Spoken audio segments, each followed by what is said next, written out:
जैसे कि आप सब जानते हैं कि आने वाला टाइम जो है हमारा मॉनसून का टाइम है। इस टाइम हमारे पशुओं को एक ख़ास तरह का रख-रखाव चाहिए, उनकी जो मैनेजमेंट है, वो एक अलग प्रकार से होती है। पशुओं को मॉनसून के सीज़न में जब तक बारिश पड़ रही है, तब तक तो आप देखेंगे कि मौसम बहुत अच्छा है। जैसे ही थोड़ा बारिश का पड़ना कम होता है, तो हम देखते हैं कि बहुत ज़्यादा ह्यूमिडिटी बन जाती है, जिसकी वजह से हमारे पशु जो हैं, वो बहुत स्ट्रेस में आ जाते हैं। तो पहले तो हमने ये देखना है कि बारिश शुरू होने से पहले, मानसून शुरू होने से पहले हमें रख-रखाव में और पशुओं के बचाव के लिए हमें क्या-क्या करना है। पहली चीज़ हमारे को एचएस और एफएमडी के टीके लगेंगे सरकार की तरफ से जो मानसून शुरू होने से पहले लगते हैं। तो आप सबसे अनुरोध है कि ये जब डॉक्टरी टीम आपके पास पशु चिकित्सक और उनकी टीम आपके द्वार पे आएँ, तो आप ये टीके ज़रूर लगवाएँ। ये फ्री ऑफ कॉस्ट टीके होते हैं और इनको लगाने से जो एक गलत मान्यता है कि दूध कम हो जाता है, कोई दूध कम नहीं होता। अगर पशु मालिक अपने पशु को तो अच्छे तरीके से पकड़ के खड़ा हुआ है, तो ये टीके लगाने से ये टीका बहुत आराम से लगेगा और अगर जितना आराम से लगेगा, उतना पशु के अंदर स्ट्रेस, तनाव और दर्द तीनों चीज़ें कम होंगी। तो इससे पशु के अंदर जो है वो दूध भी नहीं घटेगा और एक ख़ास तौर पे अगर आपने पशु को टीका लगवाया है, तो उसके थोड़ी देर के बाद आप पशु को बहुत अच्छे तरीके से नहला दीजिए। उस जगह पे जहाँ पे टीका लगा है, अगर आपको लगता है कि कोई सूजन आ सकती है, तो बर्फ़ की मालिश कर दीजिए। याद रखिए शुरू के 24 से 48 घंटे आपने सिर्फ़ बर्फ़ की मालिश करनी है, ना कि किसी गरम चीज़ की या किसी लेप की। तो उससे जो वो गाँठ है, वो भी बंद हो जाएगी, खत्म हो जाएगी और वहाँ पे जो दर्द है, वो भी नहीं रहेगा। अगर आपको लगता है कि आपका पशु को फिर भी दर्द हो रहा है, तो आपने निकटतम पशु चिकित्सालय से कॉन्टैक्ट करके वहाँ से आप दर्द की दवाई ले सकते हैं, अगर वो उपलब्ध है, नहीं तो आप उनसे लिखवा सकते हैं। दूसरी चीज़ आपने क्या ध्यान रखनी है कि जिस दिन पशु को टीका लगा है, उस दिन शाम को उसको 1 पाव सरसों का तेल दे दीजिए। सरसों के तेल की तासीर ऐसी है कि वो स्ट्रेस को कम करता है। अगर पशु को नियमित रूप से भी 1 पाव सरसों का तेल दिया जाए हफ्ते में या 15 दिन में 1 बार, तो वो पशु का स्ट्रेस कम करता है और दूध बढ़ाने में हेल्प करता है।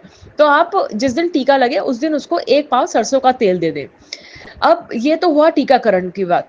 इसके बाद आपने क्या करना है, अपने निकटतम पशु चिकित्सालय से कॉन्टैक्ट करके पशु को टीका लगने से पहले या उसके 10-15 दिन बाद आपने पेट के कीड़े की दवाई देनी है। क्योंकि मानसून का सीज़न एक ऐसा सीज़न है कि जब इसमें पेट के कीड़े बहुत जगह-जगह अलग-अलग तरह के घास में, चारे में मिलते हैं। तो अगर वो पशु उनको ले लेता है, तो उसको पेट के कीड़े होने की संभावनाएँ होती हैं, जिसकी वजह से जो भी पशु को आप खिला रहे हैं, वो उनके शरीर को पौष्टिक तत्व नहीं मिलेगा और पौष्टिक तत्व ना मिलने की वजह से पशु फिर स्ट्रेस में आएगा, आगे ज्ञापन होने में प्रॉब्लम आएगी। अगर पशु ज्ञापन है, तो पूरी-पूरी वो है कि बच्चा या तो बहुत कमज़ोर पैदा होगा या बच्चा गिर भी सकता है। तो आपने दूसरी बात ये ध्यान रखनी है कि पशु को पेट की कीड़े की दवाई ज़रूर दिलवानी है। या तो आप अपने टीके शुरू होने से पहले, जैसे अब टाइम बहुत अच्छा है, तो इस टाइम आप पशुओं को पेट के कीड़े की दवाई दिलवा सकते हैं और या फिर आप टीके लगने के 15 दिन बाद, क्योंकि पेट के कीड़े की दवाई जो है, वो थोड़ा लिवर पे अफ़ेक्ट करती है, तो ऑलरेडी इंजेक्शन लगने की वजह से कई बार पशु स्ट्रेस में होता है, तो ये दूसरा स्ट्रेस हम दे दें, तो उससे पशु की सेहत में थोड़ी गिरावट आ सकती है। तो उसको 10 से 15 दिन बाद आप पेट के कीड़े की दवाई देंगे। तीसरा आपने क्या करना है कि अपने जो आपने पशुओं का बाड़ा बनाया हुआ है, उसको इस प्रकार से उसकी ढलान कर दीजिए कि अगर मान लीजिए ऊपर छत टपक रही है, पानी मानसून के सीज़न में उसके बाड़े में आ रहा है, तो वो तुरंत नाली के रास्ते या ढलान के रास्ते बाहर निकल जाए। ये चीज़ जो है आप वैसे भी बना के रखिए, ताकि जब पशु मूत्र करता है, जब वो यूरिनेशन करता है, तो यूरिन उसका उस जगह पे ना इकट्ठा रह जाए, बल्कि एक ऐसी ढलान रहे कि नाली के रास्ते वो बाहर निकल जाए और वो एरिया आपका सूखा रहे। कुछ लोग पशु के बाड़े में मिट्टी डाल के रखते हैं। ये ध्यान रखिए कि इस टाइम पे पशु के बाड़े में कोई मिट्टी डाल के नहीं रखे, क्योंकि कीचड़ होने की वजह से वो वहाँ का जो फर्श है वो बहुत स्लिपरी हो जाता है। अगर आपने गद्दा भी डाल रखा है, तो भी कई बार वो स्लिपरी हो जाता है। तो ढलान को ऐसे रखिए ताकि पानी बाहर निकल जाए। स्लिपरी होने से, जैसे हमारी भैंसें हैं, उनका वेट बहुत ज़्यादा होता है, ज्ञापन भैंस है, उठने में प्रॉब्लम होती है कई बार, तो वो स्लिप भी कर सकते हैं। उससे फिर हमारी कई हिप डिस्प्लेसिया की प्रॉब्लम, जैसे कुल्ला उतर जाना या फ्रैक्चर हो जाना या पीछे कोई गिरने की वजह से, क्योंकि वजन इतना ज़्यादा होता है, कई बार नस दब जाती है, तो वो पशु हमेशा के लिए फिर खराब हो जाता है। तो इस चीज़ का एक बहुत ध्यान रखेंगे। एक चीज और, इस मौसम में पशुओं को चीचड़ी कलीली बहुत ज्यादा होते हैं। गर्मी के मौसम से लेकर जब तक सर्दियां नहीं शुरू हो जाती तब तक चीचड़ी कलीली बहुत ज्यादा होते हैं, जिसको हम बोलते हैं टिक इन्फेस्टेशन। तो ये जो टिक्स होते हैं इनको निकालने के लिए एक दवाई आती है जिसका इंजेक्शन लगता है। आजकल ये इंजेक्शन, जो पुराने टाइप के इंजेक्शन है वो तो 21 दिन में आप रिपीट कर सकते हैं। एक नए इंजेक्शन आए हैं जिनको आप लगाने के 3 महीने तक पशु के शरीर पे चीचड़ी कलीली नहीं होंगी, तो वो आप इंजेक्शन एक बार लगवा सकते हैं। और उससे क्या है, जो चीचड़ी कलीली लगे हुए हैं उसकी वजह से जो पशुओं के खून में जैसे कोई पैरासाइट चला जाता है तो वो नहीं जाएगा, तो वो पशु की सेहत के लिए वो भी बहुत अच्छा है। एक चीज और होती है कि इस मौसम में ना मैगट वुंड्स बहुत होते हैं। मैगट वुंड क्या होता है, एक नीली मक्खी होती है जो अपने अंडे आके पशु के खुले जख्म पे दे जाती है। मान लीजिए आपके पशु को हल्की सी भी कहीं खरोच लगी और वहां से ब्लड आ रहा है, तो उस पर जाके वो मक्खी बैठ जाती है और वहां अंडे दे देती है। उस अंडों से फिर कीड़े निकलने स्टार्ट हो जाएंगे और 24 घंटे के अंदर अंदर वो कीड़े इतने बड़े बड़े बन जाएंगे कि वो पशु के अंदर छेद करते हुए उसके शरीर में अंदर घुस जाएंगे, जो कि बहुत दर्द वाली स्थिति होती है। तो ऐसे में आपने ध्यान रखना है कि पशुओं का कि कहीं पे भी उनको चोट ना लगे। अगर चोट लगी है तो तुरंत के तुरंत आप वहां पे या तो तेल लगा दीजिए या फिर आप अपने निकटतम पशु चिकित्सालय से संपर्क करके, आजकल बहुत अच्छे स्प्रे आ रहे हैं, वो स्प्रे लेके दिन में 2 या 3 बार करेंगे तो वो जख्म भर भी जाएगा और उस पर मक्खियां भी नहीं बैठती हैं, क्योंकि वो मक्खियां जो हैं उस स्प्रे के अंदर ऐसे केमिकल्स होते हैं जो उन मक्खियों को दूर भगाते हैं। और एक चीज का आपने और ध्यान रखना है कि इस मौसम में मच्छर, मक्खियां ये भी बहुत ज्यादा हो जाते हैं जो पशु को बहुत तंग करते हैं, जिसकी वजह से क्या होता है, पशु की दूध की जो देने की क्षमता है वो बहुत गिर जाती है।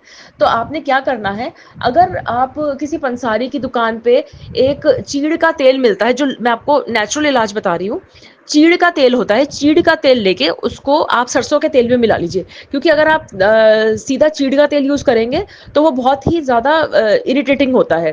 तो आधा चीड़ का तेल लेके और उसमें थोड़ा सा सरसों का तेल मिला के और पूरे शरीर पे आप मालिश कर दीजिए, जिससे क्या है, ना तो उसमें मक्खियां बैठेंगी और ना ही मच्छर बैठेंगे। और एक आप और प्रावधान कर सकते हैं कि अगर आपके पास स्पेस ज्यादा है तो वो आप नेट भी लगवा सकते हैं पशुओं के लिए उस टाइम पे, ताकि मक्खी मच्छर उसको ना तंग कर सके। और एक चीज का और ध्यान रखिए, जिस बाड़े में आपने पशु को रखा हुआ है वो 2 तरफ से खुला हुआ हो, ताकि जो आवागमन है, इसका हवा का आवागमन है वो प्रॉपर रह सके। या कोई जंगला बना हुआ हो, एक तरफ दरवाजा हो एक तरफ जंगला बना हुआ हो, तो उससे भी क्या होता है कि पशु को वेंटिलेशन प्रॉपर रहेगा, वेंटिलेशन ठीक रहेगा, तो उसका वो स्ट्रेस में नहीं आएगा। जितना वेंटिलेशन अच्छा रहता है उतना ही डायरेक्टली ये प्रोपोर्शनेट है मिल्क यील्ड के ऊपर। तो वेंटिलेशन आपने प्रॉपर रखना है। आप पंखा लगा दीजिए ऊपर, इतनी ऊंचाई पे लगाइए कि भाई थोड़ा सा पशु को वो ठीक रहे। कई होकर जैसे बाड़े हमने अक्सर देखा है, बाड़ों का जो छत होती है वो थोड़ी नीचे होती है, तो पंखा बिल्कुल नीचे लगा हुआ होता है, तो उसमें कई बार करंट लगने की संभावना है। सर्दियों का मौसम वैसे ही होता है, तो इस चीज का आप बहुत ज्यादा ध्यान रखेंगे। एक बहुत ही महत्वपूर्ण चीज जो है, जो मैं आपको बताना चाहती हूँ, मॉनसून के सीजन में कोशिश करके अपने पशुओं को बाहर किसी खेत में, जंगल में चरने के लिए ना जाने दें।